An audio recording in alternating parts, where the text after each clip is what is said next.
Yeah, I don't think this is an appropriate decision by city government. The city's been chanting this mantra that we look for ways to not spend money. This is a proposal that took place, that is a result of a competitive bidding process that took place in 2007. And pursuant to that competitive bidding process, a binding contract was entered into between the city of Sunnyvale and a private for-profit company. There was more than one bidder. Now this private for-profit company comes to the city and says, we want this contract, this binding agreement changed. And the change is going to be retroactive, and it's going to go on until January 1, 2015. And it's going to amount in $1,517,500 of the taxpayers' money being transferred to this company. That doesn't make sense in any analysis.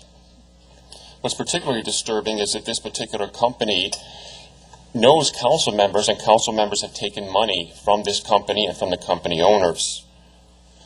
With regard to the effect of this, there hasn't been any showing that there's any financial need by this company for the city to amend unilaterally this contract that was arrived at through a competitive bidding process to benefit just the company. This amendment is not going to result in any benefit to the city of Sunnyvale whatsoever. So we shouldn't be amending a contract that was reached through a normal process when it disadvantages the residents of Sunnyvale. In fact, next month, a few weeks from now, Sunnyvale City Government is going to be coming to the residents saying we must raise your garbage rates because we don't have enough money to carry out the process. Whereas this evening they're saying we want to give $1.5 million of the taxpayers' money to the company, the private company. But if that $1.5 million was retained as the contract dictates by the city of Sunnyvale, then these raises in the residents' garbage rates would be unnecessary. We've also heard earlier this evening that Sunnyvale is going to be closing the homeless shelter, saying there's not enough money to find another structure at this point. This amount of money, which is total $607,000 a year, could finance the hiring and use of 4 additional police officers. But instead, Sunnyvale is going to turn that money over to the private company. This is going to be argued as necessary because Sunnyvale City, according to the council member majority, has to guarantee a certain level of profit for this private company. Councilman Meyer, we're not ensuring anything, and that's not our Could you avoid over-speaking me? I'm not going to interrupt you when it's your turn to speak. I'm making a point, and I'm going to be silent when you have your chance to respond. No, I'm going to be. So let's have an orderly meeting between adults. Well, let's do I'm this. talking about Sunnyvale taxpayers ought not be asked to be an insurance company for a private company, which is given money to the council members for their campaigns. That has a bad odor to it. Why don't you stick to the issue of the consent again, column and not Mr. keep going Spitaleri over interrupts. He does not want the residents to know about this sweetheart amendment, which has no benefit for Sunnyvale residents. You continually accuse council members of doing wrong, and that's a viation of ethics. I'm going to ask you to stop. No, the violation of ethics is when you take money from the individual that has a project before the city. That's unethical. So great. Thank you. We've seen a display of maturity and a commitment to ethics right here tonight, where it's not normal to interrupt another person that you disagree with. Okay, I'm not. So there's legal problems with it. There's legal problems. The point is, what we're doing is disadvantaging the residents, just like your repeated outbursts are disadvantaging the residents by making the conversation incoherent. Right. So Sunnyvale taxpayers ought not act as an insurance company for this private company, which has given donations to council members who are going to vote on this proposed amendment. Against you. There's also legal problems with this proposal.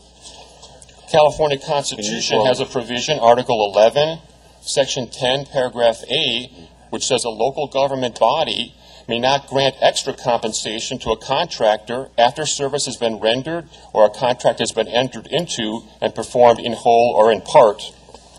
So this particular proposal has a serious bad odor to it, and it's really calls for angst and terror on the basis of the majority that the residents are going to hear about this and have an open discussion. So I think that with regard to this proposal, it ought to be voted down. And Mr. Spitaleri, I will not interrupt you when you make your comments. You won't have to because I stay on point. Call for the vote. Mr. Mayor, I have my light on. I'm calling for the vote. Let's vote. Yeah, You going to speak on the motion? No, actually, I had a question. Okay. Yeah. I just wanted to ask, at the front end of some of the comment, actually, now I have two questions.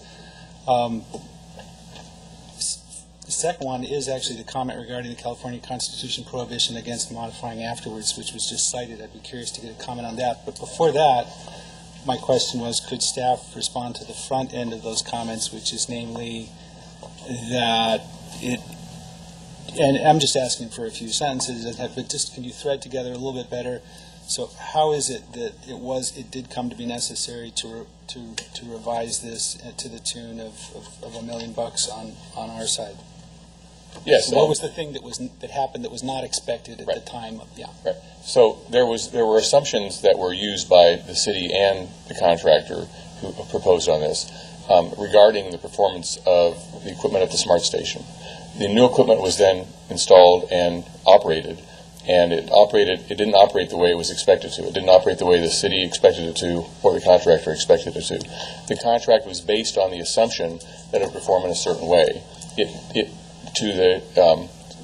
Without anybody being able to anticipate that, it operated a different way. So we felt that since the city was also involved with selection of that equipment, that the city had an obligation to make a remedy to the contractor.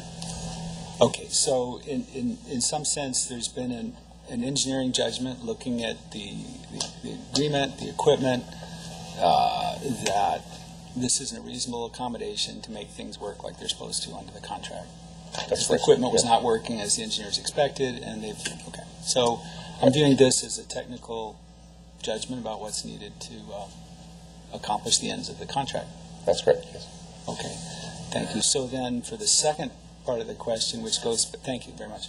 For the second part of the question, which then goes to the injunction in the Constitution, this sounds like basically a mutually agreeable modification to a contract to account for basically some changed assumptions, part of which was on our side. We made some assumptions about how the equipment would work, and it didn't work that way. So we're accounting for that with this change. That's how I see it. I don't see an issue with the constitutional provision. Okay, thank you. Okay. Question? There's a motion on the floor. Okay, please vote on the motion. Question, go ahead. And the vote is 6-1. Councilmember Meyering dissenting. Motion carries.